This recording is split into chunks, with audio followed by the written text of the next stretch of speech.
Hello friends, welcome back to my YouTube channel. কেমন আছো তোমরা সবাই? আশা করছি সবাই খুব ভালো আছো, আমিও খুব ভালো আছি। তো গুড মর্নিং। এখন ঘড়িতে বাজে প্রায় 8টা ওরকম সামথিং হবে, এরকমই। আমি অত ঘড়ি দেখিনি তখন, ওই 8টা টাইপেরই হবে। আমি ওরকম টাইমেই ঘুম থেকে উঠি আর কি। তো যাই হোক, সব কাজ বাজ বাদ দিয়ে আগে আমি চলে এসেছি ফ্রেশ হতে। মুখ টুক না ধুলে, মানে ব্রাশ ট্রাশ না করলে আমার গায়ের মধ্যে ঘিন ঘিন করে সকালবেলা উঠে। তো আগে আমি চলে গেছি ব্রাশ করতে, তারপরে আস্তে আস্তে কাজের দিকে হাত দেবো। তো ব্রাশ করে আমি একটুখানি এনার্জি টি খেয়ে নিয়েছিলাম, মানে র চা একটু খেয়ে নিয়েছিলাম বিস্কুট টিস্কুট দিয়ে। দেখবে সকালবেলা ঘুম থেকে উঠে না, ওই দুধ চা খেলে দেখবে সারাটা মানে দিন কেমন, মানে অম্বল অম্বল টাইপের হয়ে থাকবে, মুখ টক হয়ে থাকে। কিন্তু তুমি একটু র চা খেয়ে নেবে, তুমি কাজেরও এনার্জি পাবে। একটু র চা খেয়ে নিলে আমার বেশ ভালোই লাগে, সারাটা দিন একটু মানে কাজে মন দিতে পারি আর কি, যে আমার এইটার পর এইটা করতে হবে, তাড়াতাড়ি করে করে নিতে হবে।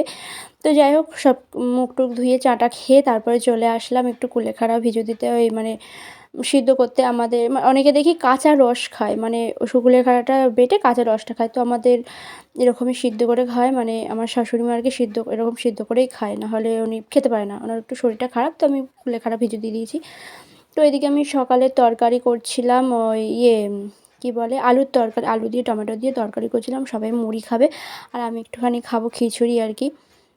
তো তারপর এদিকে চলে গেছিলাম, দিয়ে একদিকে তরকারি করছি আর একদিকে সকালবেলা ওই তরকারি করছিলাম, আর একদিকে হচ্ছে গিয়ে বাঁধাকপি করছি, রান্না হবে। তো যাই হোক, মাসিমণি এসেছিলো, মাসিমণি এই যে বসে আছে। এটা হচ্ছে আমার মাসির শাশুড়ি, মানে আমার এই শাশুড়ির দিদি আর কি। তো ওই দিদি মানে আমার ননদ ওই মাকে একটা নতুন সোয়েটার কিনে দিয়ে দিয়েছে, তাই মাসিমণিকে দেখাচ্ছিলো।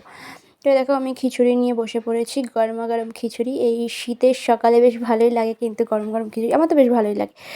তো অনেকখানি টাইম পর তোমাদের সামনে আসলাম আমি, প্রায় ওই দুপুর গড়িয়ে গেছে। এখন বিকেল টাইপের, মানে বিকেলেও না, মানে ওই শোবো শোবো ভাব আর কি। দুপুরে খাওয়া দাওয়া স্নান টান কমপ্লিট, একটু শোবো, ঘুমোবো না, একটু ফোন টোন ঘাঁটবো এই আর কি।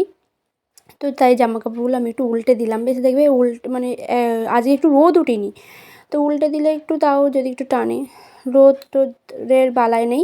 তো আমি একটু জামাকাপড়গুলো উল্টে দিলাম। তো তারপরে একটুখানি ছাদে হাঁটাহাঁটি করছিলাম আর কি। তারপরে একটুখানি শোবো, শুয়ে টুয়ে আবার বিকেলবেলা একটা জায়গায় যাওয়ার আছে, একটু দেখি, দরকার আছে একটু যাওয়ার। তো সেখানে যাব, তোমাদের সাথে শেয়ার করব।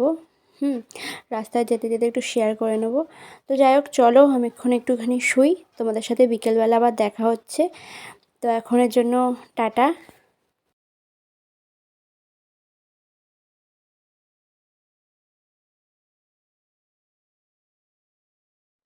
তো আমি একবারে বিকেলবেলা ঘুম থেকে উঠে বিকেলের কাজ বাজ করে তোমাদের সাথে একটু দেখা করে নিলাম, মানে রেডি টেডি হয়ে একবারে এসছি দেখা করতে।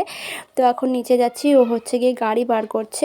তো আমি বললাম তুমি গাড়িটা বার করো, আমি রেডি হয়ে দাঁড়িয়ে থাকবো। সে গাড়ি বার করতে অনেকক্ষণ টাইমটাকে, আমাদের এখানে জায়গাটা না খুব ছোটো, তো একটু অসুবিধা হয়। তো ওইদিকে গাড়িটা বার করে নিতে বললাম, দিয়ে ওইদিকে গাড়ি বার করে নিচ্ছে, আমি এদিকে একটুখানি ভিডিও করে নিলাম, কারণ নিচ থেকে এসে দেখছি এখনও গাড়ি বার করা হয়নি। দিয়ে আমি আসলাম, তারপরে গাড়ি বার করলাম। তো গাড়িটা ও একটু স্টার্ট দিয়ে রেখে দেয়, বলে কি ইঞ্জিন নাকি গরম হয়, তার জন্য স্টার্টটা দিয়ে রেখে দেয়। তো যাই হোক, আমি বললাম চলো এবার ওই ইঞ্জিন গরম করতে করতে টাইম চলে যাবে। তো চলে এসেছি, দেখো গেট পড়েছে। তো ওই দেখো, ওটা হচ্ছে আমার শ্বশুরমশাই, মানে বাবা ওখানে দাঁড়িয়ে ছিল। আমাদের বাড়ি থেকে স্টেশন খুবই কাছে, খুব একটা দূর নয়, ওই 5 মিনিটের রাস্তা এরকম। তো যাই হোক, ট্রেন চলে গেল, দিয়ে আমি এবার রাস্তা দিয়ে চলে এসেছি। তো এই মাঠের এই দিকটা না তোমাদের দেখালাম, কারণ ওই দিকটা হচ্ছে কি আমার বাবার বাড়ি। চলো তোমাদের রাস্তা, মানে কোন রাস্তাটা দিয়ে যেতে হয় ওটাও শেয়ার করব লাস্টে। তো যাই হোক, আমার ভিডিওটা যদি ভালো লাগে তাহলে একটা লাইক করে দিও, কমেন্ট করে দিও, শেয়ার করে দিও। আর যদি খুব ভালো লাগে, যদি প্রতিদিন দেখতে চাও, তো সাবস্ক্রাইব তো থাকবেই। তো দেখো এই গলিটা, টাটা বাই বাই, পরে দেখা হবে।